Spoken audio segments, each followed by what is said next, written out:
Today, we're going to run through a crash course on the Zoho CRM and Zoho Desk integration. This, of course, is going to allow you to sync accounts, contacts, and ticket information between the two apps. I do want to say I have a few best practices that I'm going to strongly recommend along the way. So if you are new to setting up this integration, this should be well worth your time. So with that, let's go ahead and jump on in. So here I am inside of Zoho CRM. You can technically set up this integration either from inside of Desk or the CRM. It all kind of works the same. I'm going to do it from the CRM side here for today. So I'm in the new UI and I went into the marketplace here on the left and into the Zoho tab for integrations. Of course, there are a bunch of integrations in here, but today we're going to be looking at Zoho Desk. Now, let's for a second think about what exactly this integration can do. So essentially what we're looking at is syncing accounts and contacts as well as products between the two applications. Now, you may be thinking, well, I don't see tickets. I want to see those inside of CRM.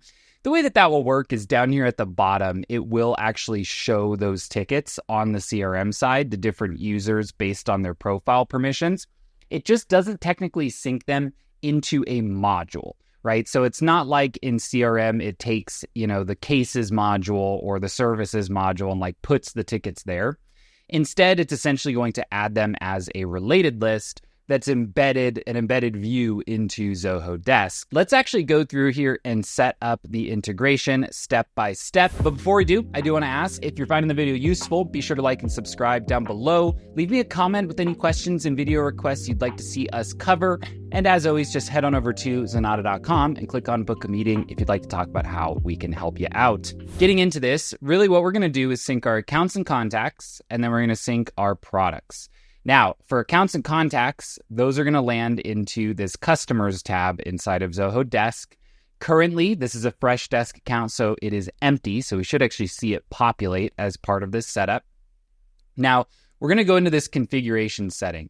Here is best practice number 1. Do this as a one-way sync from CRM to Desk. Now, reason is that if somebody were to email your support address, so support@yourdomain.com, that's going to come in and create a ticket in Desk. Now, what that also means is that it's going to create a contact in Desk, because for a ticket to exist, a contact must exist. And the issue is, you could get spam email to that Zoho Desk account, and it's just going to be creating spam contacts, which will then get pushed over to CRM.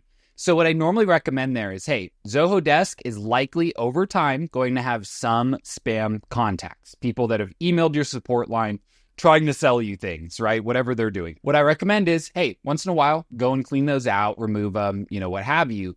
But don't let them sync to CRM, right? We can solve that problem. And the reality is most of your data is going to originate in CRM anyways, right? They fill out a form, they get created as a lead, you move them through your deal flow, you sign them up as a customer, and then you support them via Desk. So the vast majority of the time, we would expect that a contact and an account are going to originate in CRM.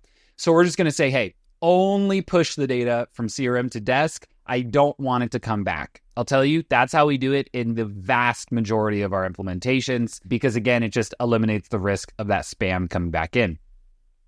Now, we can also determine which email fields we want to use to identify matches in the two.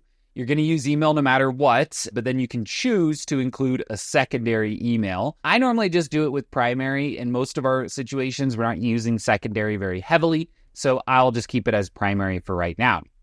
Now, last thing we need to do is essentially go through for each of these fields. So I have a field in Desk here on the left and a field in CRM here on the right. And I'm basically just choosing what should go where for both my accounts and my contacts. Now, a really important one that you want to look at is this account name. This doesn't always fill in by default. It should just be a default field that always goes in like this, but I've seen that sometimes it doesn't.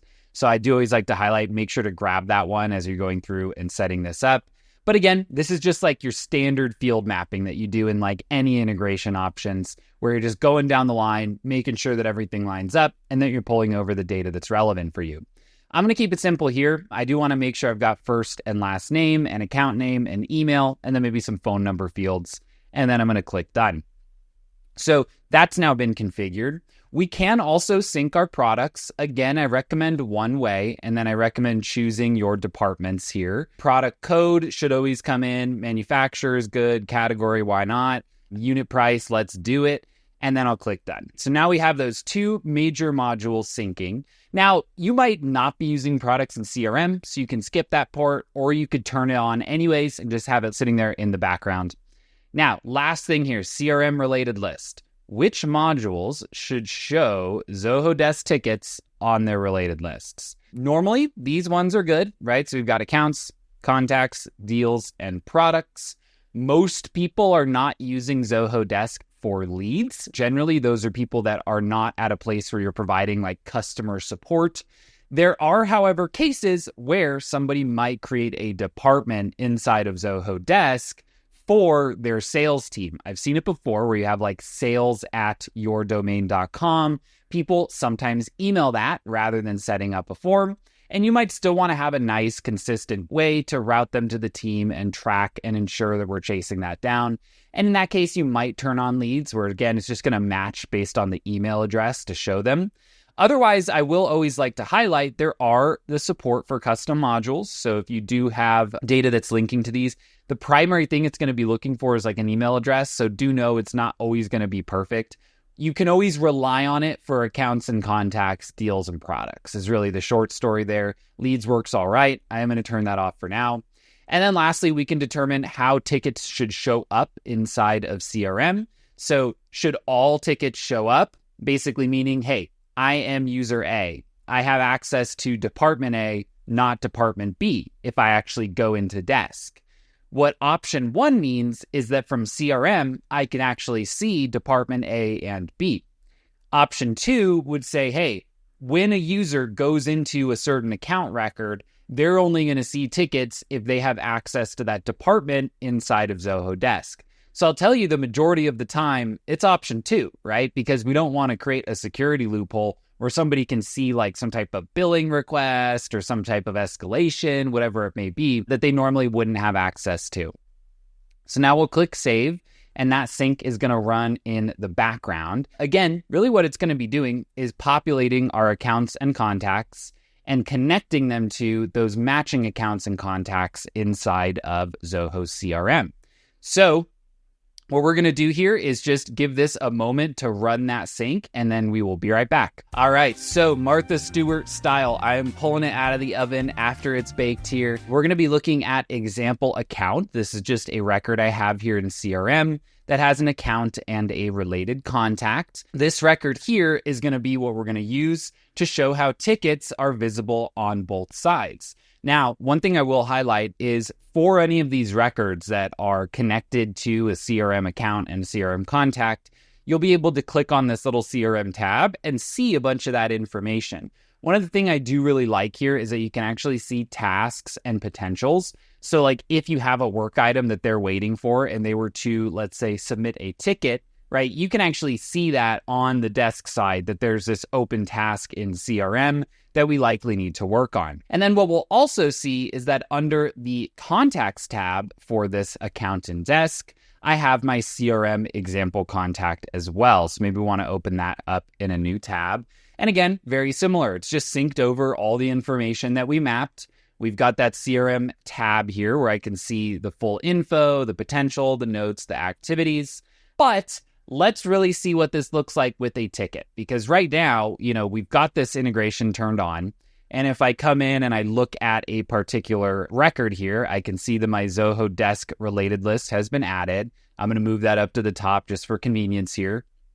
But we'll see, not surprisingly, there's no ticket in it, right? Because there aren't any that have been created. Now, a ticket can be created in Desk natively. This can be done manually. It can be done manually via CRM, right? Using this desk related list. So like if I'm a salesperson and something is brought to my attention that requires a support intervention, I can actually create that ticket directly from here. What happens a lot of the time is that tickets get created via communication channels, right? So either via an email that gets forwarded, Maybe you're using Phone Bridge and a phone call gets converted to a ticket. So I'm going to actually create it here on the desk side because that's normally what happens. Again, it's pretty rare that a human actually manually creates it at all, but I do want to show that process. So we'll have our example ticket subject, description with a bunch of text here. Longtime viewers, I actually typed all that correctly while I was speaking. That never happens. I'm proud of myself on that one. Let's go ahead and choose any old product. Let's see if we've got one. Yeah, let's grab our assembled product, a very detailed product name, and we'll just go ahead and give this a due date just for good measure and priority, just so we can see all of this stuff show up in both places. So now we have this ticket. It's been created. It's associated to that record. Let's go in and see this ticket itself, right? So for desk users, you know this ticket page. This is basically your back and forth email communication, your status tracking, your time tracking, all of that good stuff. One thing I will always show is that in this ticket over on the left, we've got that CRM tab. So if we want to access at a glance any information about the CRM versions of these records, it is going to be there for us. Lastly, if I open up into that contact record, which I can do with this sneaky little button up at the top left, we'll see that now we have this ticket created. It's actually also going to give us, are there any overdue tickets? What's our response time? What's our resolution? Have they given us any happiness ratings? Which way are we feeling about things? And then this ticket visibility is quite nice, right? I can actually open it up. I could reply from here if I so choose, and all of that data is going to show. I will highlight here as well, you can click show and hide statistics. So if you do want to get rid of that, if you're like, hey, I just don't need to see that every time, you can hide it and it will go away. Now, what we should also expect is that this ticket should show up at the account level. So if we look at our Zoho Desk plugin here, looks good. We've got that ticket. Last but not least, it should also show up on the product level. Right. And now for those who have, maybe not selling as many physical products, you might be wondering, like, what's a ticket got to do with the product? And it's like, oh, it's got a lot to do with the product, right? Because if we have certain products that have an outsized number of support tickets that they're generating, we might need to go talk to that manufacturer. We might try to find a new one. We might stop stocking that altogether if it's just creating a huge amount of support issues. So being able to at least report on these different types of tickets and issues that connect to a product actually do give you a bit of business information that you otherwise wouldn't have, right? So I do actually recommend, if you are a product company, try to get tickets linked up to products, because sometimes you'll think a product is a big winner, but you're not aware that it's actually causing a huge amount of cost on the back end to support and service that product. So do be aware of that. It is a nice little reporting tool that does exist natively out of the box. So with that, I will highlight real quick on the Zoho Desk side, you can also control these integration settings. They're all essentially the same. The only difference here is that you can choose what should happen if things are deleted inside of CRM. So there could be a little bit of a benefit in taking a look at this. By default, it's never going to delete stuff. I will say, if you delete a contact, let's say, or even an account inside of Zoho Desk, it will delete those tickets if I'm not mistaken. So that can be a bit of an issue when it comes to reporting, right? Like somebody deletes an account inside of CRM, and then all of a sudden the metrics for an employee that's been servicing that account go down because all of this historical ticket data has been removed. So I normally don't recommend deleting things if you can help it, outside of spam, right? Obvious spam, just delete them, get them out. You don't need to keep them in there. But otherwise, I do recommend not deleting things in Desk if you can help it, just because it will gunk up and kind of mess with your numbers if you look at your historical data. With that, I think we've run through the Desk integration for CRM. I really do hope it was useful. If there's any other videos you'd like to see, make sure to leave a comment down below. This video is actually because of a comment that I saw where they're like, hey, doesn't seem like you've made an integration on CRM and Desk. And I, searched the channel and was like, you're right, I haven't somehow. So here that video is. While you're down there leaving a comment, make sure to like and subscribe if you find our content useful. And if you'd like some help walking through this stuff and setting it up for your business, head on over to Zenatta.com and click on book a meeting. We would love to chat. My name is Tyler Colt, and I will see you next time.